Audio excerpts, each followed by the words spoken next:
some salt, you're gone. You're history. Next person.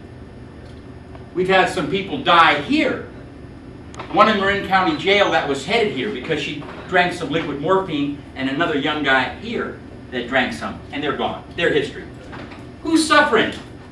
Their parents, their loved ones, their families. One guy was about 20 years old that was here. I talked to him. He had pierced nose, different things. They showed me the pictures of his funeral. How sad can it be to cut yourself that short? Heroin. You do it for a while, maybe a few weeks or a month, and then you stop. What happens? All your nerve endings are on fire. You're dope sick. And when you're doing it, you feel so good, you throw up because it's so strong, and you're holding a conversation, nodding out, falling out. Nothing matters. Everything feels so great. That's what people get when they get high. They're escaping reality so they can feel good. But they have to realize if you push too hard on your addiction, it'll take you out. We're trying to avoid deaths. We're trying to avoid a phone call that says, Mrs. Jones, we have the remains of your daughter down here. We need you to come down and identify her. She was in an alcohol-related accident.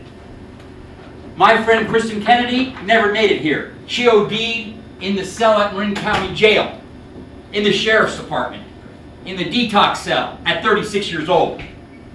Arrested for a DUI, coming down from Nevada under a fake ID, and she was going to outslick the Sheriff's Department and not get busted with this liquid morphine, and drank it, and it took her out. It froze her heart. You're all real lucky to be here, and I pray that you have a program that when you leave the door this time, that you can look at the doorknob and realize it's the last time. This is a person that's got a plan with their life, a plan with their future. Maybe they're going to transitional housing, or maybe they're going to treatment. There's a lot of treatment centers where you can go and invest some time and build up a strong foundation with other people that are addicted. But you got to take it seriously this time, because there might not be a next time. There may not be a next time for somebody that wants to push on their addiction, that thinks that they're all that. Oh, I can go out there and party with the rest of them. I'm a party animal. I got it in me. I'm not going to OD. And when it's too late, then what? Then you're gone. The person that's going to be successful in recovery has a plan. That when they walk out of the door of this detox center, they know where they're going to. Ahead of time, not at the last second. You can develop a plan. You can ask and see what programs are out there for you. Because if you think you can go right back into the environment, the pattern repeats. We're promoting treatment. Treatment works. If I did it at 51 years old, and now I have 7 years clean, chemically free, and wake up happy every morning before my first cup of coffee. I'm trying to hammer a message out in Marin County, in the Bay Area, in the state of California. My little TV talk show, The Recovery Station, is in LA. It's in the whole Bay Area. I invite you to watch it Wednesday night, Channel 26. I'll tell you who's on. Superior Court Judge Terrence Bourne, my friend, and Jose Luis Gomez, the coordinator of CPOD, where I had my spiritual awakening. And when I go in the CPOD and kiss the cement floor, when they ask me what program did I graduate from, right there. Those are my roots. I can't be any more prouder than my roots. 34 years on the wrong road. Wasted. What did I accomplish? What did I do? Destroy my family? Lose my wife? Lose the houses? It's not the material thing, but the spiritual awakening of surrendering to a higher power. Realizing that now I want recovery. I'll go to any length for my personal recovery. And when you can make your personal recovery priority one and take that first step about doing something about it, I guarantee that you can make it to the second step. The people that want recovery can have it, but you got to want it. Now I brought some of my business cards and I'm laying them down there on the table. I walk the walk and I talk the talk.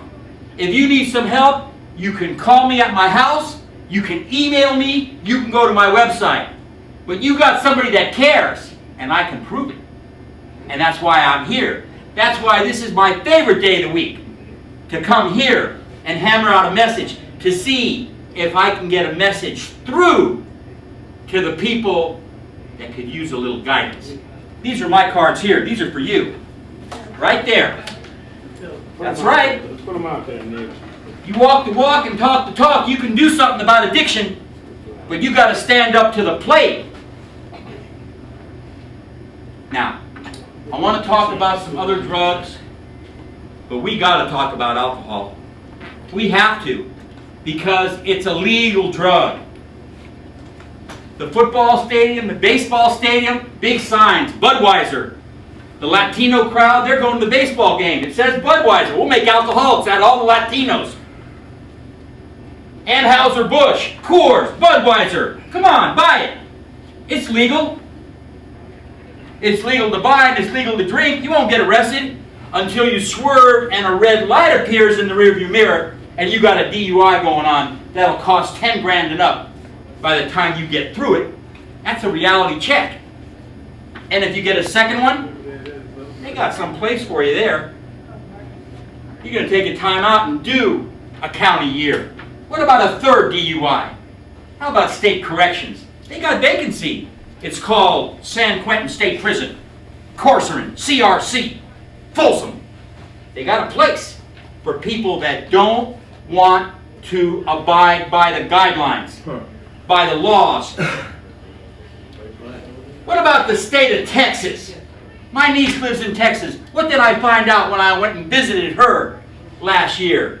Do you know you can't buy any hard alcohol at the grocery store? That you can only buy it on the weekend at certain stores? I wish that this state would copy Texas, where we can tone down this alcohol. I worked as a checker at Albertsons for the last 5.5 years, and I saw the kids come through. And it's Friday night, and they're going in on hard alcohol and a 30-pack of Bud. How come all the kids don't go through the check stand? Because they know I'm going to card them. The ones that stay away aren't 21 yet. So that means the ones that are buying are sharing with underage minors. We have a couple accidents to talk about that are kind of very sensitive in our community. Last November, Bubba and Scotty, 18 and 19 years old. They went to a website that advertised a $10 door fee in exchange for alcohol, and they went to that birthday party. They weren't intending not to come home. When they had a fatal car crash on Hidden Valley Road in Nevada, they were 5 times over the limit, alcohol, and they died. Cut short, 18 and 19. Good students. I met their uncle. I interviewed their mother, Sue Hunt LeMay. She was the director of St. Vincent de Paul in Santa Fe. Devastated for life. All they want to do is grieve. The IJ has pumped out articles about this accident to a point of no return. The family just wants to grieve the loss of a family member. That's all they want. They don't want the notoriety of death. Death is final. I pray for each person here that when they leave, they have a plan of recovery. If you relapse, so what? You pick yourself up, you dust yourself off, and you walk forward again. Watch what happens. Give me a call. I'll walk with you. The people that want recovery can have it. They can have it. But you got to go after it. You got to participate. You got to want it. I'm going to get back to the great gateway drug that I didn't talk about yet. Marijuana. Marijuana will not make you a criminal. It will not. They decriminalized the laws many years ago in this state to a point that you can walk with 1 ounce of marijuana, and if you're stopped by the law, it's like a parking ticket.